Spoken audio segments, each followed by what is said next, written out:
Alors je suis toujours dans les cours de métaphysique pour le site docteurangélique.free.fr et je voudrais maintenant aborder un deuxième sujet qui n'est plus de la philosophie. Mais parce que, en fait, ces vidéos sont au service de la lecture de saint Thomas d'Aquin.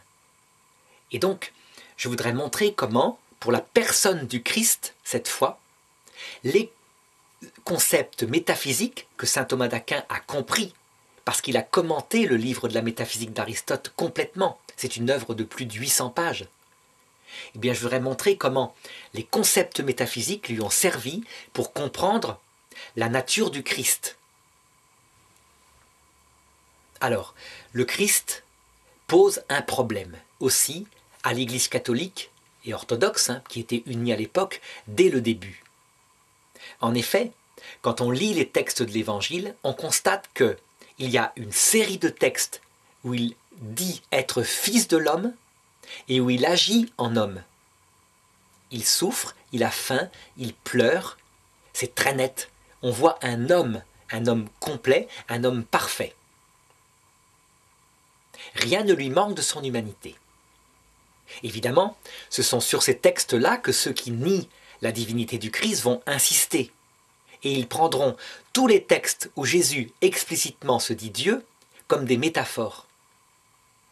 Alors, en fait, il y a très clairement des textes de l'Évangile extrêmement nombreux où Jésus se dit Dieu explicitement et il n'y a pas de contresens possible.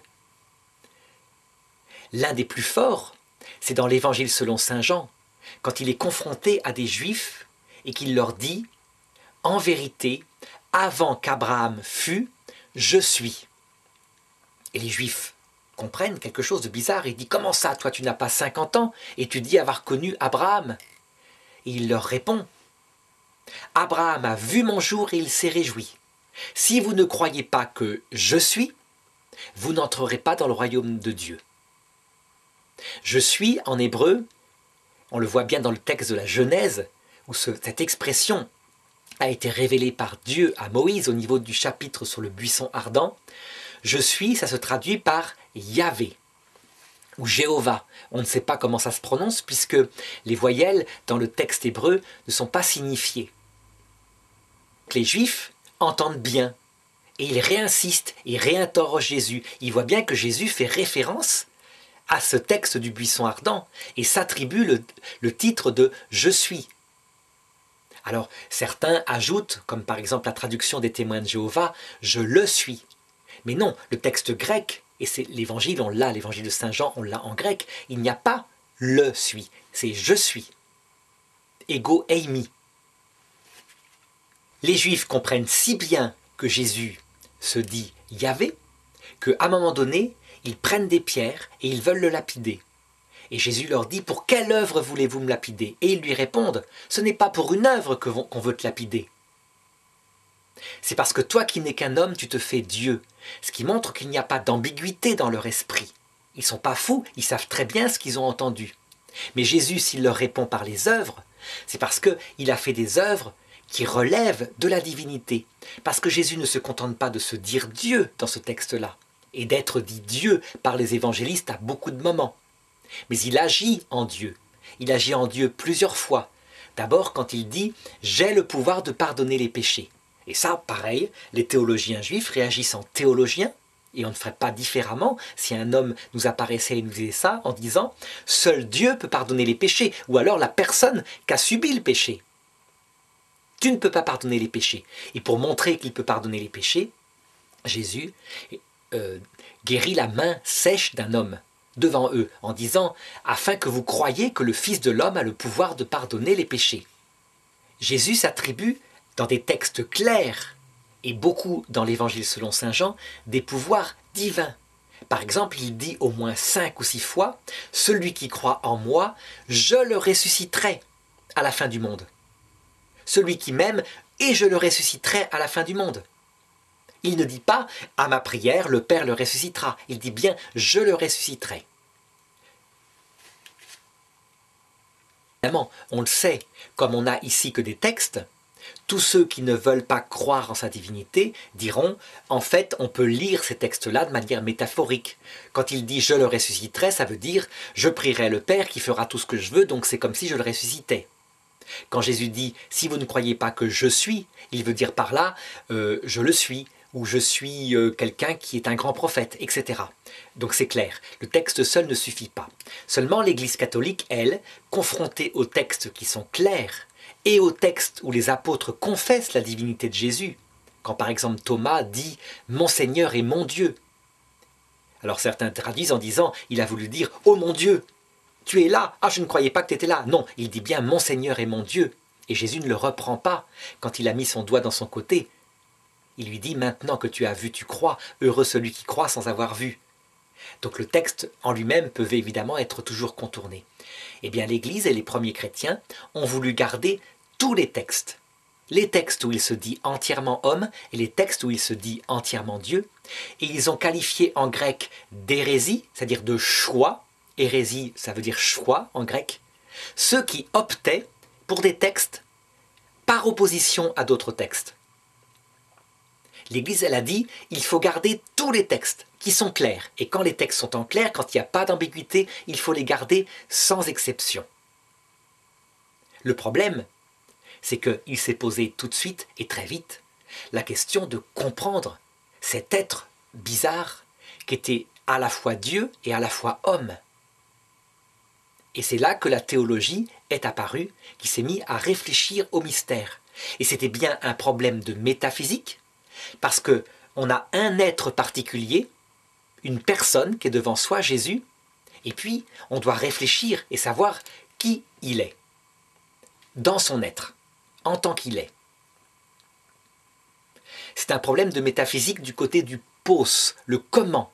Comment est-ce possible que Dieu soit à la fois un homme, comment est-ce possible qu'un homme se dise Dieu? Alors, dans ce domaine-là, toutes les théories possibles ont été sorties. La série des hérésies qu'on trouve sur Internet, elle date de cette époque-là, on ne peut pas en inventer d'autres. Donc je peux les citer, c'est tous les rapports qu'il peut y avoir entre la nature humaine, la nature divine du Christ. Donc certains disaient, il est une personne humaine, très sainte, donc un individu, une substance individuelle de nature humaine, qui, ayant beaucoup aimé Dieu, a été adopté par lui au point qu'il en fait son chéri. Cette hérésie s'appelle l'adoptionnisme. Mais s'il est adopté, c'est le même mystère que pour nous. Et on ne peut pas dire qu'on est Dieu. On peut dire qu'on est uni à Dieu par l'amour. Donc ça ne colle pas. D'autres ont dit, il est bien un homme, on le voit bien, il est bien Dieu, il le dit. Eh bien, ces natures se sont mêlées pour former une nouvelle nature, une nature à la fois divine et humaine. Seulement, les théologiens catholiques ont répondu avec justesse, comment voulez-vous que la nature divine, qui est infinie, se mélange, comme on mélange de l'eau et de l'huile pour faire de la vinaigrette, à savoir une nouvelle nature qui serait à la fois créée et incréée, à la fois limitée et illimitée? C'est contradictoire, ça ne peut pas être ça. Alors d'autres ont dit, en fait, il n'a pas de nature humaine, c'est une apparence de nature humaine. On a l'impression de voir un homme, c'est un peu comme dans le livre Tobie, mais en fait c'est juste une image, et puis quand il disparaît, il est Dieu simplement, avec une image humaine qui apparaît comme dans les apparitions qu'on voit dans l'Ancien Testament. Et là, l'Église a opposé les textes où Jésus fait toucher son corps, c'est un vrai corps, palpable. Alors évidemment, à un moment donné, il y a eu le problème de sa nativité, où Marie était toujours vierge, et donc l'Église elle a été confrontée à une nouvelle difficulté. Si son corps était resté intact après la naissance, ben ceux qui disaient que son corps n'était pas un vrai corps triomphaient en disant, voyez, il est passé parce que c'était juste une impression de corps, c'est un esprit, avec une apparence de corps. Et l'Église là, elle a dit non, il y a eu un vrai accouchement.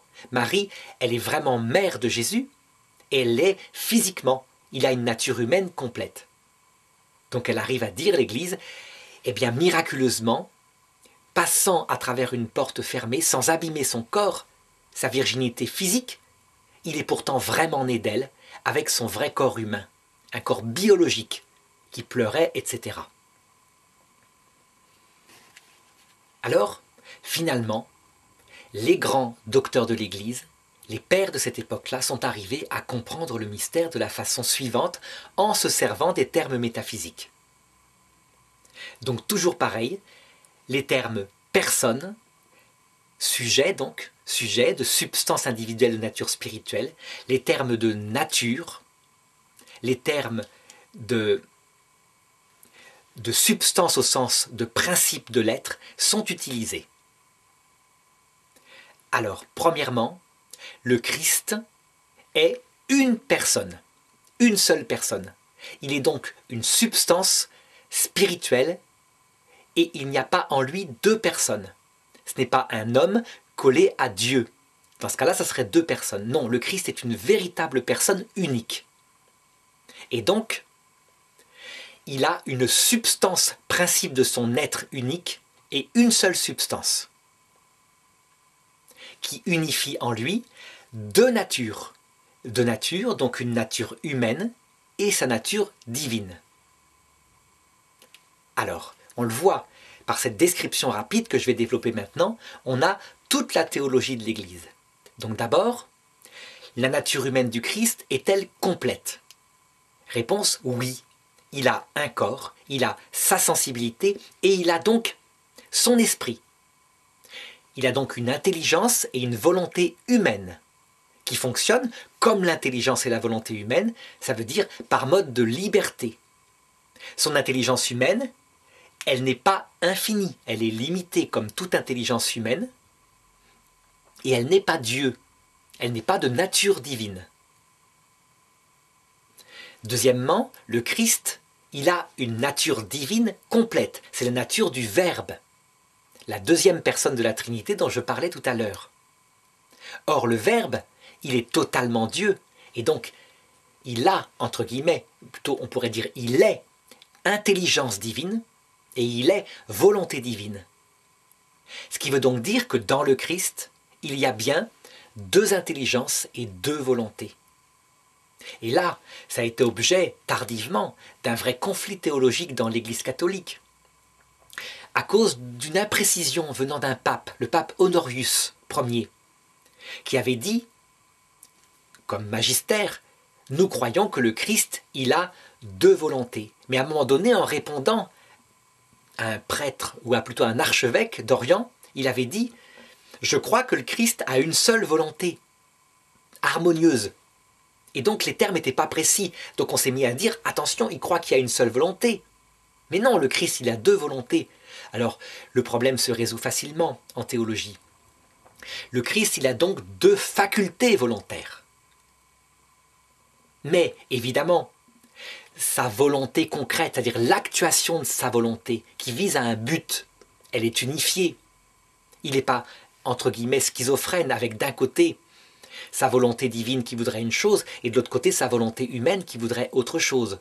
Profondément, le Christ a une seule volonté. Cependant, ce que je viens de dire n'empêche pas qu'à un moment donné, et face à la souffrance, ce qui est naturel dans sa volonté humaine ne veut pas mourir.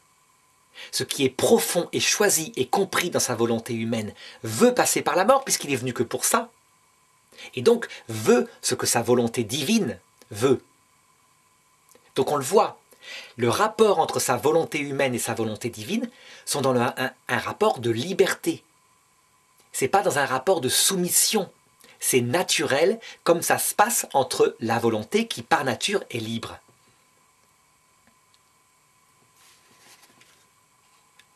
Les deux natures complètes du Christ, donc qui font qu'il est entièrement homme et qu'il est entièrement Dieu, ne se mélangent pas pour former une nature mélangée. Elles sont elles-mêmes.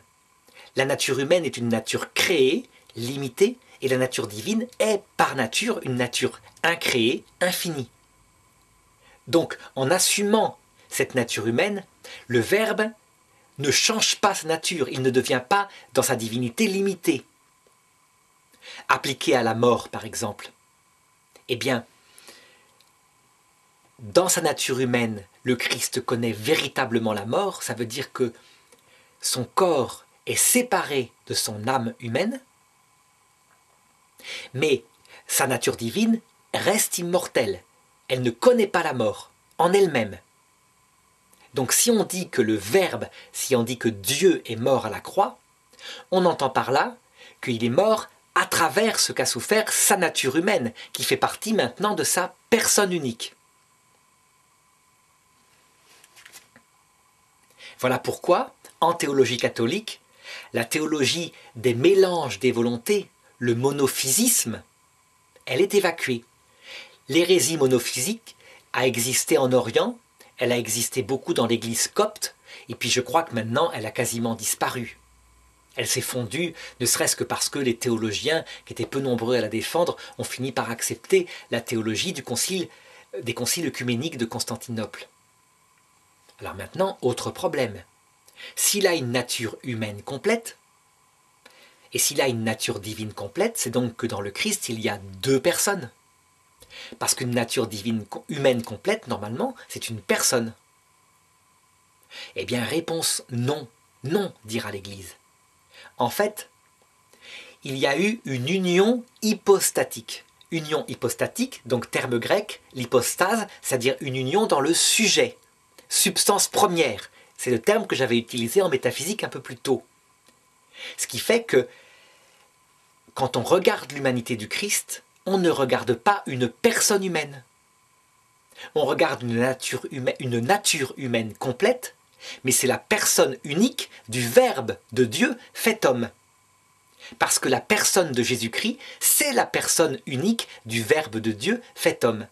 On peut dire que le Verbe de Dieu a uni pour faire une seule personne avec lui, sa nature humaine complète, si bien que cet homme-là, nature humaine, est totalement homme et il est totalement Dieu, mais il est une personne divine.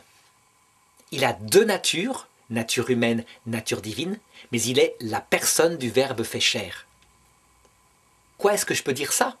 Parce que si je me demande, en regardant Jésus, il est donc une substance individuelle de nature spirituelle, quelle est la substance individuelle qui unifie son être? Eh bien, évidemment, c'est la plus puissante, qui sert d'unité à son être unique. C'est évidemment sa divinité. Comme toute substance individuelle de nature spirituelle a donc une substance qui le fait exister, au sens de substance numéro 3, ce que j'ai induit dans la philosophie première.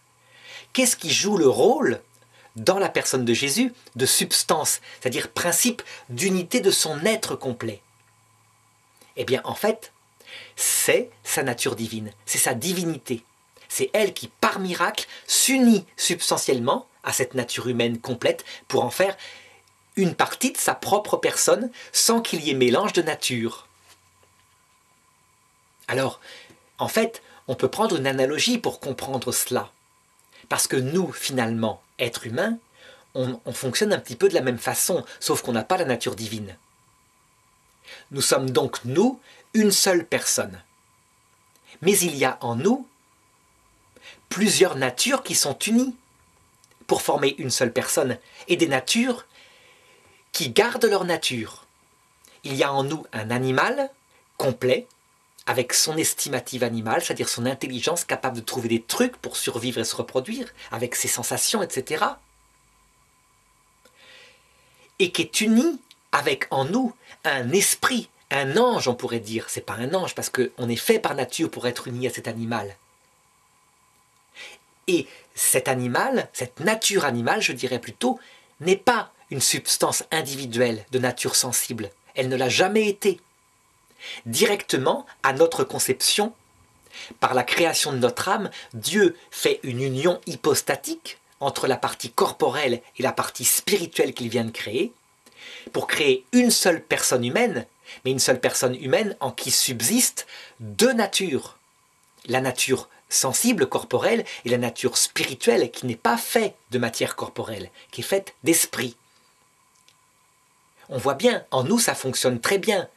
Pourtant, notre vie animale, elle a son fonctionnement propre aussi. C'est-à-dire, par exemple, si mon esprit veut, parce qu'il a compris que c'était le bien, un acte extraordinaire comme par exemple donner sa vie pour sauver quelqu'un qui va se noyer. Eh bien, par sa volonté immanente, notre nature animale va reculer en disant « Attention, je ne donne pas ma vie, moi, je veux vivre ». Mais notre nature spirituelle, elle le fait difficilement parce qu'il y a les traces du péché originel, elle va lui imposer obéissance pour lui dire « On y va quand même parce que ce qui compte, c'est le devoir moral ». Et elle suit. Par contre, si c'est notre nature animale, parce qu'on a été mal éduqué, qui domine notre esprit, alors, mené par notre nature animale, on ira faire des choses mauvaises, comme par exemple tromper sa femme, ou alors se comporter lâchement alors qu'il faudrait bien qu'on aide quelqu'un, mais on sauve sa peau. Chez nous, nature humaine, nature animale et nature spirituelle forment une seule nature, la nature humaine, mais sans qu'il y ait mélange, et puis il n'y a pas harmonie totale. Alors que dans le Christ, il y a harmonie totale. C'est-à-dire que le Christ, il est plein de grâce. Sa nature humaine complète obéit parfaitement et librement à sa nature divine. Mais elle reste une nature humaine, ça veut dire qu'elle obéit bien librement. Elle n'est pas obligatoirement, sinon elle ne serait plus libre. Et sa sensibilité humaine, elle fonctionne comme la nôtre, ça veut dire quand elle est confrontée à l'idée qu'elle va mourir sur la croix, elle réagit mal et elle se met à transpirer du sang parce que c'est contre sa volonté sensible, naturelle. Donc voilà comment, en métaphysique, on arrive par ces concepts précis à comprendre la nature du Christ. Et donc, pour reprendre les termes maintenant, utilisés dans la philosophie métaphysique, et là dans cette métaphysique théologique, donc voilà ce que je dirais. Le Christ est donc un seul suppôt, une seule hypostase, une seule personne. Ces trois termes sont identiques ici. Personne, c'est substance individuelle de nature spirituelle. Donc il n'y a en lui qu'un seul principe d'être qui fait exister une seule réalité. Ce principe d'être qui fait son unité d'être, chez lui, ce n'est pas son âme humaine, c'est sa divinité, qui le fait par sa puissance.